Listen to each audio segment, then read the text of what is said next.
Welcome to The Explainer. Today, we're tackling a massive topic, microcontrollers versus microprocessors, and how to choose the brains of your embedded systems.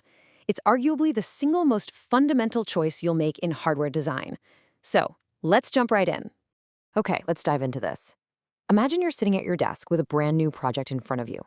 Before you write a single line of code, before you even sketch out a physical case, you're faced with the ultimate design question. What is going to be the brain of your system? Are you going to use an MCU or an MPU? Now, they might sound incredibly similar, and yeah, they're both built using semiconductor technology to crunch ones and zeros, but they actually exist in entirely different universes of computing. Picture this. You're building a smart thermostat, a drone sweeping through the sky, or maybe even a self-driving vehicle. The brain you choose for these projects isn't just some minor technical detail. It dictates absolutely everything about your outcome. We're talking about the literal difference between a device battery that lasts 3 days versus 3 years, or a product that costs $10 to manufacture versus 100. This single architectural decision defines your power consumption, your software complexity, and ultimately how reliable your product is going to be. In one corner, we've got the microcontroller, or MCU. The absolute magic of an MCU really comes down to the word complete. It is an entire computer integrated right onto a single microscopic chip. And because absolutely everything is bundled together, they are incredibly cheap to mass produce, and they run on practically invisible amounts of power. It's just a marvel of highly focused engineering designed to do very specific jobs relentlessly. If you crack one of these open, what do you find? You've got your CPU, RAM, flash memory for your firmware, timers, and pins to talk directly to your hardware. The whole shebang is flawlessly packed into one tiny package. It is perfectly engineered for everyday appliances. Take a standard washing machine, for example. It doesn't need to calculate quantum physics, right? It just needs to read the buttons you press, check the water levels, and spin a motor at exactly the right time. An MCU handles this flawlessly without breaking a sweat, because it contains everything it needs right there internally. Now contrast that with a microprocessor, or MPU. This is your heavy lifter. But here's the catch. An MPU is primarily just a high-performance brain. It doesn't really have a body. To actually function, it relies entirely on external components connected to a larger circuit board. It brings massive computational power to the table, sure, but it literally cannot survive on its own. To actually bring that MPU to life, you've got to build a whole ecosystem around it. You're going to need external RAM chips, storage drives, complex power management circuits, and high-speed interfaces just to get it to communicate. When you do that, you suddenly unlock the raw power to run massive operating systems and stunning user interfaces. But the trade-off, a massive spike in your hardware complexity, your physical footprint, and of course your manufacturing cost. So, when you put them head-to-head, the contrast is pretty wild.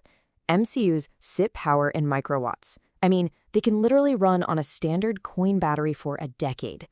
MPUs, on the other hand, run so hot they often require dedicated cooling fans just so they don't melt themselves. An MCU costs less than your morning coffee and boots up in milliseconds.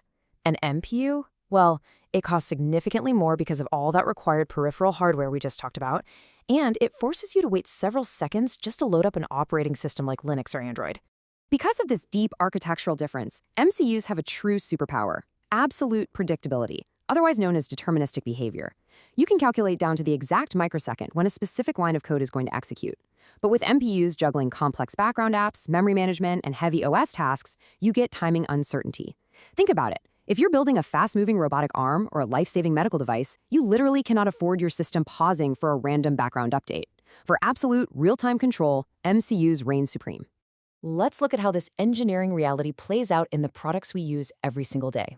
A smart thermostat is a really elegant problem. Measure the ambient temperature, update a simple screen, and toggle the heat relays. Low cost, low power. For that, the MCU is the undisputed champion. But what about a smartwatch? Now you're rendering heavy UI graphics, streaming Bluetooth audio, and tracking health data, all simultaneously. An MCU would completely choke under that pressure. You absolutely need the muscle of an MPU to handle those demanding workloads seamlessly. And it's the exact same story with industrial gear. A remote sensor clamped to a pipeline out in the middle of nowhere needs a battery that's going to last 5 years. So that's MCU all the way. But if you're building, say, a retro arcade machine or a media center using a Raspberry Pi, you need a full Linux OS, complex networking protocols, and multimedia processing. That is a completely different class of problem, one that requires the expansive capabilities of an MPU. Here's the really cool part. In the most advanced modern products, it's actually not a competition at all. It's a collaboration. Take a modern drone or an electric vehicle.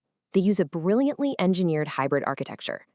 The MCUs are in there handling all the zero-latency reflexes, stabilizing flight, firing airbags, reading sensors in real time. Meanwhile, the MPUs act as a cerebral cortex. They're running the complex computer vision algorithms, the GPS routing, and those slick dashboard displays. They sit side by side on the exact same board, doing exactly what they do best. To ground all this theory in reality, these are the heavyweights you'll actually see on spec sheets out in the wild. From microcontrollers, families like the ubiquitous STM32, the heavily connected ESP32, and the classic AVR basically run the embedded world. On the microprocessor side, it's the names you probably already know from your phone and your laptop: ARM Cortex-A, Intel Core, Apple Silicon. Knowing these names instantly tells you the architectural DNA of a device before you even open it up. Now, what's really interesting about this slide is how the lines between these two are blurring in a massive way, mostly thanks to Edge AI. Historically, if you wanted artificial intelligence, you needed a beefy MPU or a constant tether to cloud computing, but not anymore. We're now running something called TinyML, which means pushing neural networks, sensor analytics, and AI inference directly onto ultra-low-power microcontrollers. It means a tiny, disconnected sensor running on a coin battery can suddenly make intelligent, complex decisions locally.